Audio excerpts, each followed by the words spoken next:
દર વર્ષની પરંપરા મુજબ બોરિયા સિતવાડામાં આવેલ સિદ્ધેશ્વરી માતાજીના મંદિરે 24મા પાટોત્સવની ધામધૂમથી ઉજવણી કરવામાં આવી।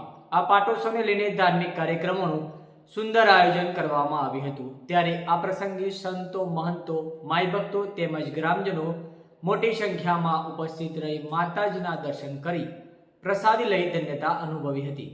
આ પાટોત્સવને લઈને ભક્તિમય વાતાવરણ જોવા મળ્યું હતું। નમસ્કાર, આપ જોઈ રહ્યા છો બીજી ન્યૂઝ ગુજરાતી અને હું છું અલ્પેશ નાયક।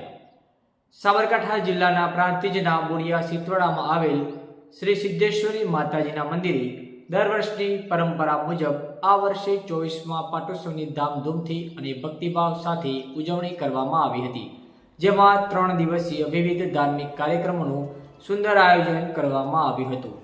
આ ધાર્મિક કાર્યક્રમને લઈને ભક્તિમય માહોલ જોવા મળ્યો હતો। પાટોત્સવની અંતર્ગત ભજન, સત્સંગ, મહાઆરતી, રાસ ગરબા તેમજ હવન પૂજા જેવા ધાર્મિક કાર્યક્રમો કરવામાં આવ્યા હતા।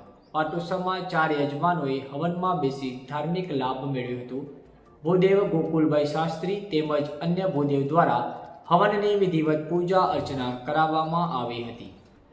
આ પાટોત્સવમાં પ્રાંતિજ તલોદના ધારાસભ્ય ગજેન્દ્રસિંહ પરમાર, પૂર્વ ચેરમેન શ્રી મહેન્દ્રસિંહ રાઠોડ, આસપાસની ગામના સરપંચશ્રીઓ, સંતો, મહંતો તેમજ ગ્રામજનો મોટી સંખ્યામાં ઉપસ્થિત રહ્યા હતા।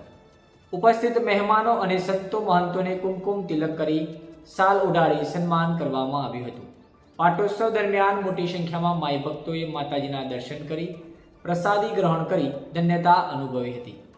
સમગ્ર પાટોત્સવને સફળ બનાવવા માટે સિદ્ધેશ્વરી પરિવારના આગેવાનો તેમજ યુવાનોએ ભારે જહેમત ઉઠાવી હતી।